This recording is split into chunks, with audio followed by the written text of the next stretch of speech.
ल्हासा की ओर राहुल सांकृत्यायन।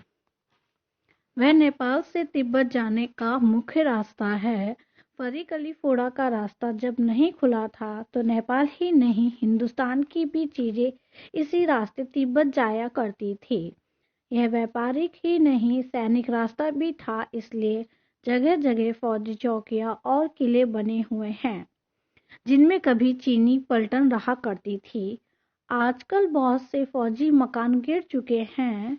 दुर्ग के किसी भाग में जहां किसानों ने अपना बसेरा बना लिया है, वहां घर कुछ आबाद दिखाई पड़ते हैं। ऐसा ही परितकीय एक चीनी किला था। हम वहां चाय पीने के लिए ठहरे। तिब्बत में यात्रियों के लिए बहुत सी तकलीफें भी हैं और कुछ आराम की बातें भी। वहां जाति पाति छुआछूत का सवाल ही नहीं है और न औरतें पर्दा ही करती हैं। बहुत निम्न श्रेणी के भिखमंगों को लोग चोरी के डर से घर के भीतर नहीं आने देते, नहीं तो आप बिल्कुल घर के भीतर चले जा सकते हैं। चाहे आप बिल्कुल अपरिचित हों, तब भी घर की बहू या सासू को अपनी झोली में से चाय दे सकते हैं। वह आपके लिए उसे पका देगी। मक्खन और सोडा नमक दे दीजिए। वह चाय चोंदरी में कूटकर उसे दूध वाली चाय के रंग की बना के मिट्टी के टोटीदार बर्तन में रख के आपको दे देगी। यदि बैठक की जगह चूल्हे से दूर है और आपको डर है कि सारा मक्खन आपकी चाय में नहीं पड़ेगा, तो आप खुद जाकर चोंदड़ी में से चाय मथकर ला सकते हैं।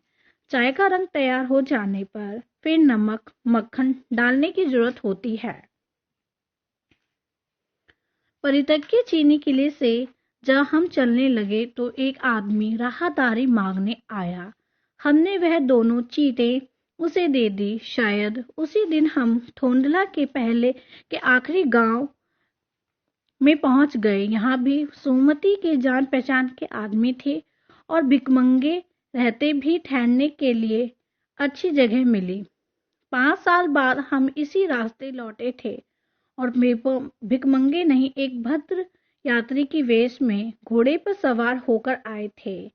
किंतु उस वक्त किसी ने हमें रहने के लिए जगह नहीं दी और हम गांव के एक सबसे गरीब झोपड़ी में ठहरे थे। बहुत कुछ लोगों की उस वक्त की मनोवृत्ति पर निर्भर है, खासकर शाम के वक्त छड़ पीकर बहुत कम होश हवास को दुरुस्त रखते हैं।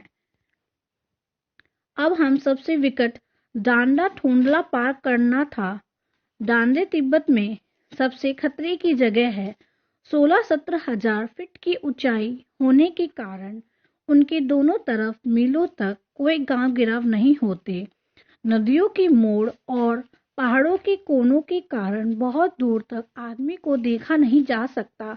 डाकुओं के लिए यही सबसे अच्छी जगह है। तिब्बत में गांव में आकर खून हो जाए तो तब तो खूनी को सजा भी मिल सकती है, लेकिन इन निर्जन स्थानों में मरे हुए आदमियों के लिए कोई परवाह नहीं करता।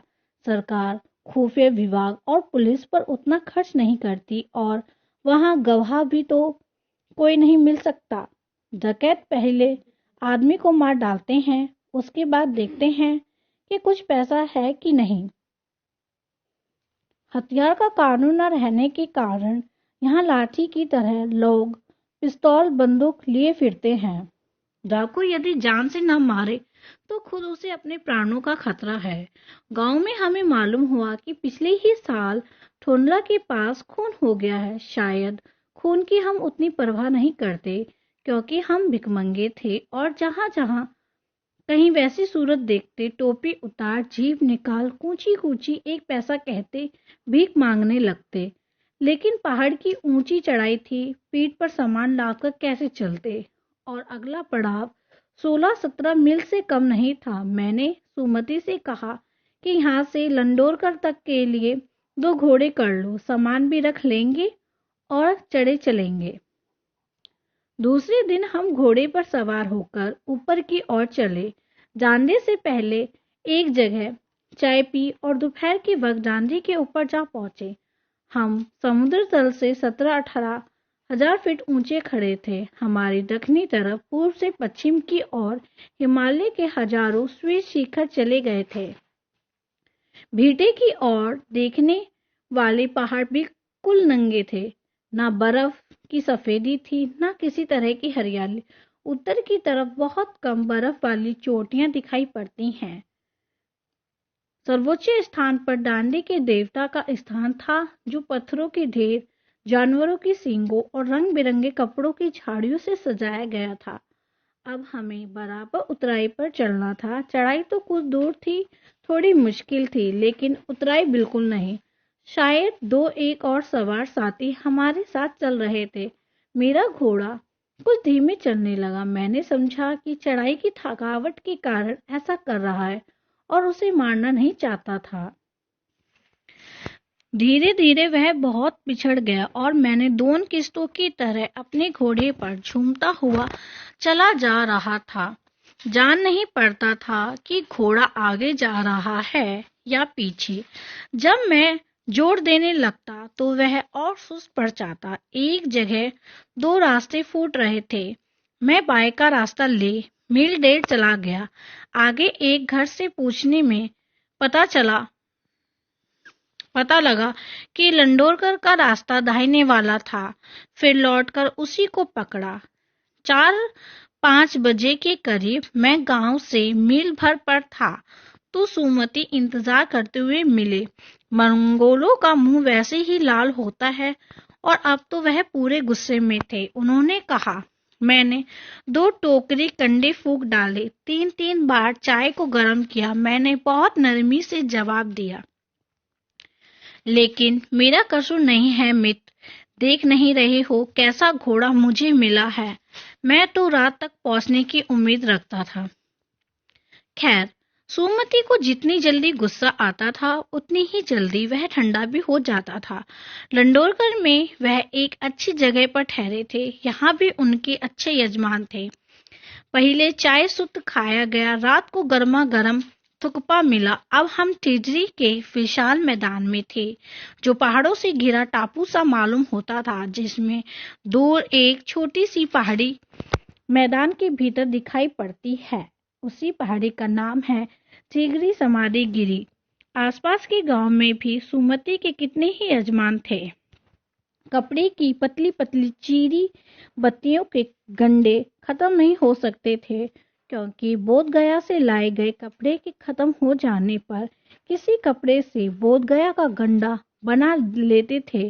वे अपने यजमानों के पास जाना चाहते थे।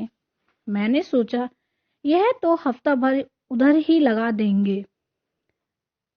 मैंने उनसे कहा कि जिस गांव में ठहरना हो उसमें भले ही गंडे बांट दो, मगर आसपास के गांव में मत जाओ। इनके लिए मैं तुम्हें लहासा पहुंचकर रुपए दे दूंगा। सुमति ने स्वीकार किया। दूसरे दिन हमने भैया ढूंढने की कोशिश की, लेकिन कोई न मिला। सवेरे ही चल दिए होते तो अच्छा था, लेकिन अब 10-11 बजे की तेज धूप में चलना पड़ रहा था।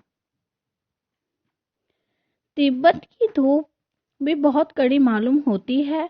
यद्यपि थोड़े से भी मोटे कपड़े से सिर को ढक लें तो गर्मी खत्म हो जाती है। आप 2 बजे सूरज की ओर मुंह करके चल रहे हैं। ललाट धूप से जल रहा है और पीछे का कंधा बर्फ हो रहा है। फिर हमने पीठ पर अपनी अपनी चीजें लांधी, डंडा हाथ में लिया और चल पड़े। यद्यपि सुमति के परिचित तिक्की में भी थे, लेकिन वह एक और यजमान से मिलना चाहते थे। इसलिए आदमी मिलने का बहाना कर शेखर विहार की ओर चलने के लिए कहा। तिब्बत की जमीन बहुत अधिक छोटे बड़े जागीरों में बटी है। इन जागीरों का बहुत ज्यादा हिस्सा मर्दों के हाथ में है। अपने अपने जागीर में हर एक जमींदार कुछ खेती खुद भी कराता है, जिसके लिए मजदूर बेगार में मिल जाते हैं। खेती का इंतजाम देखने के लिए वहां कोई बिच्छू भेजा जाता है, जो जागीर के आदमियों के लिए राजा से कम नहीं होता। शेखर की खेती के मुखिया भिक्षु बड़े भद्र पुरुष थे। वह बहुत प्रेम से मिले। हालांकि उस वक्त मेरा भेष ऐसा नहीं था कि उन्हें कुछ भी ख्याल करना चाहिए था। यहाँ एक अच्छा मंदिर था जिसमें कंजूर की हस्तलिखित 103 पोथियां रखी हुई थी। मेरा आसन भी वहीं लगा। वह बड़े मोटे कागज पर अच्छे अक्षरों में लिखी हुई थी। एक एक पोथी 15-15 से कम नहीं रही होंगी। सुमति ने फिर आसपास अपने यजमानों के पास जाने के बारे में पूछा। मैं अब पुस्तक के भीतर था, इसलिए मैंने उन्हें जाने के लिए कह दिया। दूसरे दिन वह गए। मैंने समझा था 2-3 दिन